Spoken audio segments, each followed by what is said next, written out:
Sup, GPT? How are you? I'm doing well, thanks for asking. How about you? How's everything going on your end?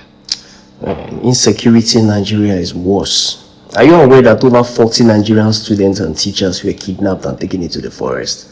For more than 2 weeks now, they are still there without trace. So, is this a failure of technology or is the Nigerian government failing us completely? Yeah, it's really disturbing. I mean, from a tech perspective, there are surveillance tools, drones, satellite imagery, GPS tracking, so it's not a complete tech failure. But the coordination, intelligence gathering, and political will seem to be lacking. It's a governance failure as much as anything else. Without a real commitment to intelligence reform and security partnerships, these kidnappings will keep happening. And the most annoying thing is that these kidnappers are not even hiding their activities. They are showing the faces of their victims, making videos, showing their faces. They are even showing the money, the ransom money they collected, and they are posting it online. So why haven't the security agencies tracked these guys to date? Exactly, that's what makes it even more infuriating. If they're brazen enough to post these videos, the digital trail should be traceable. IP addresses, social media patterns, even geolocation in the footage. So either the agencies are overwhelmed or there's a procedural failure in sharing intelligence quickly. But at this point, it's a serious breakdown in law enforcement accountability. So how much did Nigeria budget for security in 2026? In Nigeria's 2026 budget, total spending is about 58.18 trillion naira, with security getting the largest share at 5.41 trillion naira. Of that, the Ministry of Defence alone is allocated 3.15 trillion, with major portions going to the Army, Police, Navy and Air Force. However, despite the nominal increase, the real value is shrinking due to inflation, and most of the budget goes to personnel costs, leaving little for modern equipment or training.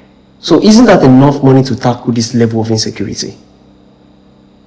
On paper, it looks substantial, but in reality, it rarely translates into effective impact. A lot of that budget is tied up in wages, pensions, and overhead, not operational capacity. Plus, corruption or mismanagement often erodes the effectiveness. So more money alone won't fix it. It needs structural reform in how that budget is deployed and monitored. So if you're in charge of the Nigerian government now, what would you have done differently to rescue these victims? I'd focus on three key things. First, immediate intelligence sharing. Integrate all security agencies, use AI-assisted analytics to trace digital footprints. Second, I'd deploy rapid response mobile units, small flexible teams that can move fast into remote areas. And third, a public transparency task force, release progress updates so people see action. Without that combination, it's just more bureaucratic delay. Okay, Very Dark Man recently suggested that if the government fails to rescue this victim very soon, he will set up a GoFundMe account to raise some money from Nigerians and pay the ransom to rescue these people. So what do you think about that approach?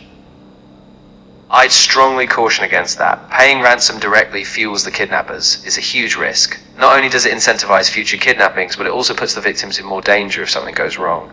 The priority has to be pressuring the government to act. Collective pressure, legal accountability and international partnerships, not vigilante or crowdfunding solutions. So what can Nigerians do to tackle this level of insecurity for a long time, even if it means doing it politically? In the long term, it's about systemic change. Nigerians need to push for real police and intelligence reform, better training, accountability and vetting processes. They also need to engage politically, vote in leaders with a security reform agenda, demand transparency from representatives, and foster civil society organizations that can keep pressure on both local and federal officials. That's how you create lasting change. Ah, God. Okay, that's fine. I'll talk to you some other time. Yeah, thank you. Of course. You're welcome. If anything else comes up or you want to dig into another aspect, just let me know. I'm here for that. Okay, that's fine. Bye for now.